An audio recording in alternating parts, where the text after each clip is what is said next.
feel like I need to confess something. It didn't feel wrong at the time. I did a lot of research just to make sure that it was not against the law, and just felt okay. Didn't see anything. Didn't know what I was doing was wrong.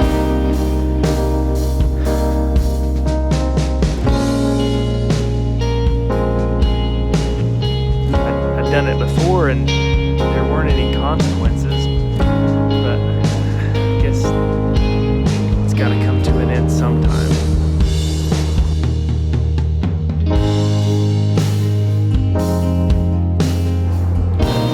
So I guess I need to say sorry.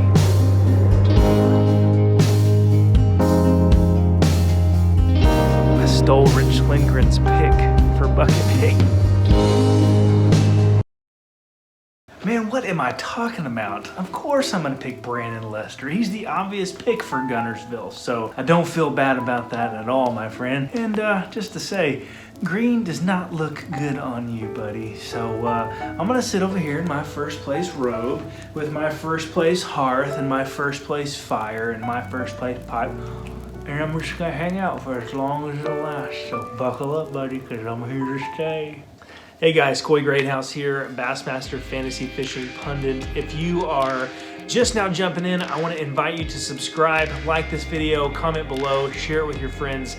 I really anticipate having a good year with fantasy fishing. You guys have, just every year you come back and it's more competition and it's better competition, and you guys bring more and more to the table, not to mention all the awesome prizes that are available this year for fantasy fishing. You guys sign up. If you're not signed up, if you don't have a clue what I'm talking about, head over to bassmasterfantasy.com. Check out my fantasy pundit videos. You can also go check out Bass on YouTube. It's Rich Lindgren, who I just totally made fun of. He, along with Thomas Allen and Pete Robbins, we all do fantasy pundit picks. And so we just want to bring a lot of information to the table, some things that you can anticipate, maybe help you make some educated decisions. So we're here for you. Do me a favor, like, comment, subscribe, so that way this channel continues to grow and we can continue to make this bigger and better. So let's jump into some picks. All right, so in most seriousness, let's do a little recap. I want to get us ready for Chickamauga, which is coming up just next week. So wanted to say, hey, huge, hearty congratulations to Hank Cherry. You brought down an amazing, amazing victory. Really proud of you and impressed. 29 pounds on day one. Now we thought we were going to see more 30-pound bags, but I think just the combination of the weather and the current and the muddy water or muddier water made for a difficult event. So good for you, Hank, for finding that gigantic bag and then backing it up with two solid bags. You are the man, and we are excited that you're going to represent the sport well for the next year. So hearty congratulations there. But right now we are moving into Lake Chickamauga, and Lake Chickamauga is an amazing fishery as well. It's just right up the chain from Guntersville. So if you were wondering what to do with your picks this go around, the best thing you can do is look to what happened last week at the Classic. So a lot of things going on that are going to translate, that are going to help you be able to pick your best 5 guys at Lake Chickamauga coming up. In the past, we've had one Elite Series event there. It was the B.A.S.S Fest in 2014. It was a totally different structure. It was done in the summertime, which meant deep fish, offshore fish, and not shallow, at least not for the most part. The winning bass came from out deep. This time around, it's a totally different playing field. So let's walk through a couple picks and some of my predictions. As I've already stated, still sitting in the #1 seat. I'm actually ranked number 146 of the entire field. So I'm in the 99.5 percentile and only looking to go up from there. If you're in the upper end of the fantasy fishing right now, I have a couple of tips for you. I've been in this position before. It's been a few years, but the thing that you can do now is make very slight risks. Don't take big risks right now. Stay away from dark horses because you want to just inch your way up toward the top by the end of the season, and you don't want to have any big bombs. So make your picks wisely. Go with favorites. Don't worry. Don't be concerned about picking some kind of dark horse, and I tell you that out of my own personal failures. So we have this awesome event at the St. Johns River. We were there like a week early, right before it busted wide open. We had a lot of the guys that were expected to do well there, the Johnson brothers, Chris Zaldane, Rick Clunn, all these guys that were primed and pumped and ready to do well there really struggled. And so we've got this sort of interesting dynamic right now where we're seeing names further down the list that we're not used to seeing. And I think that's really going to spread out the field as far as fantasy fishing goes. So let's start with Bucket A. Bucket A is an interesting bucket because we've got some newcomers to the Elite Series. We've got some veterans. We've got lots of folks to take into account.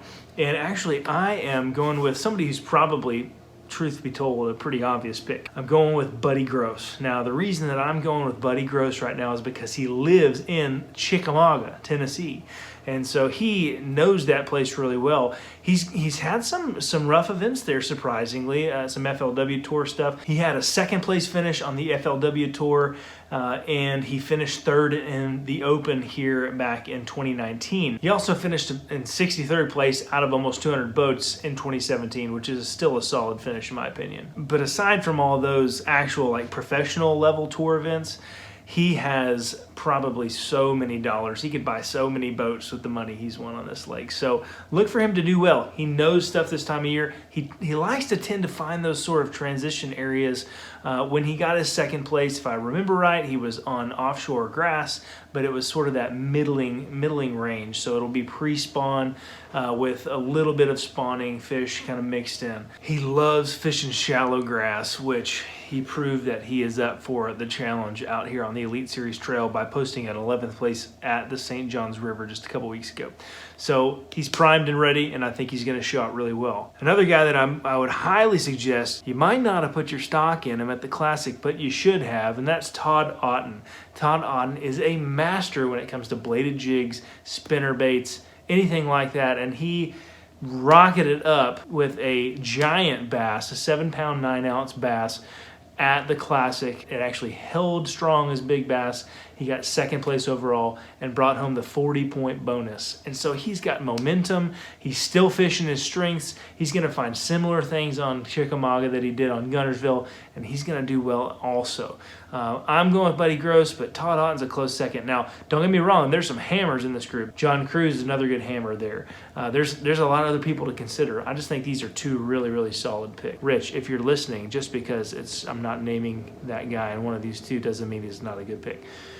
All right, next. So Bucket B. Bucket B this is interesting because again, this is like it's almost too easy to pick people. So Bucket B is full of hammers as well. But there's just one guy that stands out amongst the rest that I think if I don't pick him, I'm going to be feeling really, really terrible about it. And that's John Cox. John Cox did not fare well at the St. Johns River, which I anticipated he was going to do well there.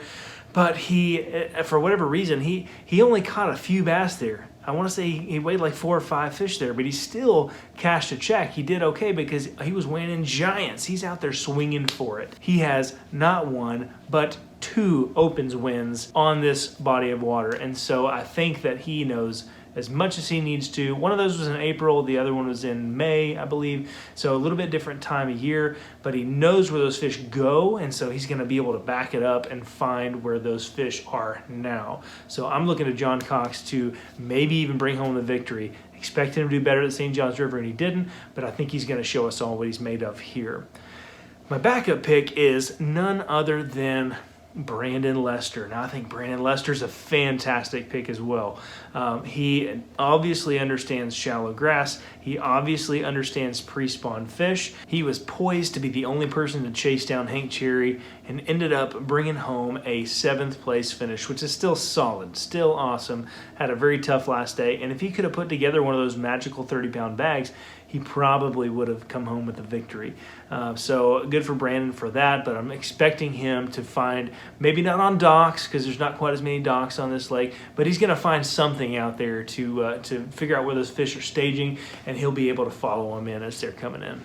Bucket C. Bucket C is another one of those that's really interesting. There's some massive names in here, guys, that I think are going to do well. But again, there's 3 or 4 of them that I would say are really standouts amongst the rest. But the 2 guys that I have picked out right now are guys that are primed and ready to bring home a trophy. So I am going with my first kind of instinctual pick, Gerald Swindle. Now, this time of year, it's a lot of finding areas that have fish, but sometimes they're going to be on one kind of structure and not the other, or they're going to move 20 or 30 yards, and you're going to have that mental capacity to kind of change things on the move. And so I think there's nobody better in the business than Gerald Swindle. And so he's going to be able to not only go and find where the fish are, but he's going to have 87 rods on his deck, and he's going to probably pull every single one of them out at some point or another, and he's going to be able to catch those fish that other people are going to miss. So I really feel like he is frustrated that he had to watch the Classic go down in his backyard and he wasn't able to fish it. And so I think that he's going to come out swinging, and he's got a fire under his rear end. Really excited to get to watch Gerald fish this event, and I think he's going to do really well. He's basically a local here. I mean, literally lives 40 or 50 miles away from Lake Chickamauga. Matt Heron is my backup pick in Bucket C. Matt Heron's another one of those guys that I think is just on fire right now, and he's frustrated with the bass. He had a really difficult stop at the St. Johns River, and then he turned it around and posted a 10th place finish, flipping docks, doing what he loves, power fishing in shallow water for these big largemouth on Guntersville. And I think that he's going to take exactly what he learned there and apply it over on Chickamauga. It's going to be this weird thing where, like, if you fish the Classic, you kind of have an edge because those lakes fish so very similarly. They have a lot of the same features. The only thing that's really different is there's not a lot of docks on Lake Chickamauga like there are in Guntersville. Other than that, it's a lot of flooded bank brush, it's a lot of rock, it's a lot of offshore stuff, and I just think it's going to be easier for those guys that just fish the Classic to turn around and go find them on Chickamauga. So while I say that, I'm not picking somebody who fished the Classic, but I am going with somebody who has kind of the same level of competency when it comes to these fisheries in Bucket C. So let's move on to Bucket D. I can tell you there was a moment on day 1 where Seth Feider knew that he had to change something. He had to go out there and put his head down and show those fish who was boss, and he did it in a big way. Day after day as the Classic progressed, he got bigger and better, and on the 3rd day he posted his best bag, over 20 pounds, and rocketed all the way up to finish in the top 10. So good for you, Seth, for putting your head together. You guys might think that he's kind of this smallmouth guru, and he definitely is that. He would tell you that his first love is flipping shallow grass, and Cayuga was kind of what proved that to me. So I really feel like flipping shallow grass, finding those pre-spawn fish, just like he did on Guntersville, he's going to know kind of how to use that knowledge and what he figured out there to translate it over to Chickamauga. Really expect him to do well there. In this bucket, my backup's a little bit weird. It's not somebody that I put a lot of stock in the past, but I really feel like Skylar Hamilton is really starting to get into a groove. In the Open here in 2017, he finished 39th. He finished 52nd at Bassfest, which is not great, but it was a lot bigger field back then, so he was about halfway up the standings there. However, he's got some serious momentum after finishing so strongly at the Classic. Again, he showed us that he knows how to throw the lipless crankbaits and the bladed jigs and the spinner baits and those type of baits to find these pre-spawn fish, and so I would anticipate him using those same skills, duplicating it here. Bucket E, man, you guys reamed me for picking Lee Livesey in the Classic. You thought, well, this is totally different. Those East Texas guys, they don't always do well out there. Ironically, I used the same logic to switch Bucket E to Darryl Gleason from Cody Huff, and because Darryl Gleason is a Toledo Bend guy. Didn't work out for me with him, but Lee Livesey came through in a big way, rallied huge on the last day, posted almost 20 pounds, and rocketed him all the way up to finish in 8th place after a dismal start. I think he started off in around 35th place or so. But he did it with a bladed jig in his hand. He is also, Lake Fork is his home, and he knows how to flip wood, he knows how to flip grass, he knows how to throw that bladed jig in the areas where those big pre-spawn females are going to be moving up. So I look for him to duplicate, if not improve on his finish there at the Classic, and I completely anticipate him bringing home one of those blue trophies to Texas before too long. Rooting for you, Lee. I think it's going to be a good event for you. So if you are looking through Bucket E and you see these names like Lee Livesey and Chris Zaldane and some of these others, it's that weird thing that these guys didn't necessarily do good at the St. Johns River, so their angular of the year points are not that great, and so they find themselves in Bucket E. Now, however, I think it gives us the best opportunity that we may have ever had at a Bucket E, where we get to bank on some guys who are good at this. And so I think you're going to see a lot of people kind of gravitate towards Chris Zaldane. Chris Zaldane's a great choice here because he stuck with that big swim bait at Gunnersville last week, and I think that if he can get that thing to fire and he can land some of those big giant fish, he's going to have an awesome event. He struggled on day one, had to end up picking up a spinning rod just to get a limit, brought in like 11 or 12 pounds, and then built on it each day. And that last day, he hammered them on a big swim bait. So good for you, Chris, for showing everybody what you got. I really do feel like he's going to make that happen at Chickamauga as well, and we're going to see some fireworks from them. So as we wrap up today, I just want to encourage you to make sure to get over and get your roster set. I think it's going to be a heavyweight competition. I'm anticipating 92 pounds and 11 ounces. Why 11 ounces? I don't know. I do every single tournament with 11 ounces at the end. But I think it's going to be a heavyweight tournament. Do not forget to set your rosters.